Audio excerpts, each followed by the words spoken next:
Un poète demande, lecture 10307. Maître, demande un garçon, j'aimerais bien que vous répondiez à une question qu'un de mes amis poètes m'a demandé de vous poser.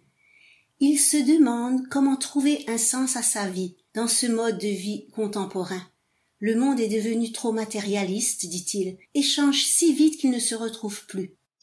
Le maître utilise un ton sec pour donner sa réponse. Ce mode de vie qu'il recherche n'existe pas, dit-il. S'il était vraiment un poète, avec son art et grâce à l'observation du monde qui l'entoure, il contribuerait à l'espoir, à la croissance et au bien-être de nous tous. En plus, poursuit-il, aucune poésie ne pourrait naître sans avoir compris où va la société d'aujourd'hui. Il conclut cette partie de la réponse en affirmant que, pour trouver sa voie, il devrait s'enfoncer profondément dans la montagne pour vivre en solitude. À ce stade, le maître parle de la Corée et de la façon dont le pays fut réduit à la fin de la guerre. À cette époque, dit-il, c'était pratiquement un pays inexistant. On n'avait même pas le bol de riz qu'on donne maintenant aux cochons. Les gens léchaient littéralement le fond des marmites pour survivre. Il y a des vidéos là-bas qui le prouvent. Mais le monde entier vint à notre aide, et ainsi nous avons pu nous rétablir et grandir.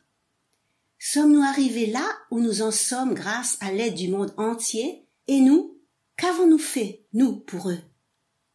Le maître rappelle que c'est le travail des Hong-ik-ingan, chaque Hong-ik-ingan de Corée, de rendre le bien à toute l'humanité, et affirme que chacun d'eux devrait représenter un guide pour au moins 100 personnes dispersées à travers le monde.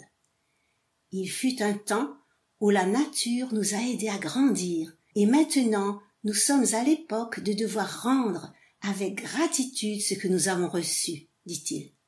Le maître poursuit sa lecture par une réflexion finale sur la question initiale. Si ton ami était un vrai poète, dit-il, un mot lui suffirait pour donner aux gens force et espoir. Sa poésie devrait réveiller l'humanité entière. Et au contraire, cette personne demande de pouvoir trouver seulement le sens de sa propre vie misérable. Il a peut-être oublié combien de sacrifices ont été faits pour lui permettre de développer un tel talent. Et puis il conclut par une prière adressée directement au poète. « Ne t'enfuis pas, lui dit-il, et commence à t'efforcer de devenir une lumière sur le chemin des personnes. Reprends-toi et retrouve ton centre, et surtout ne t'échappe pas de toi-même.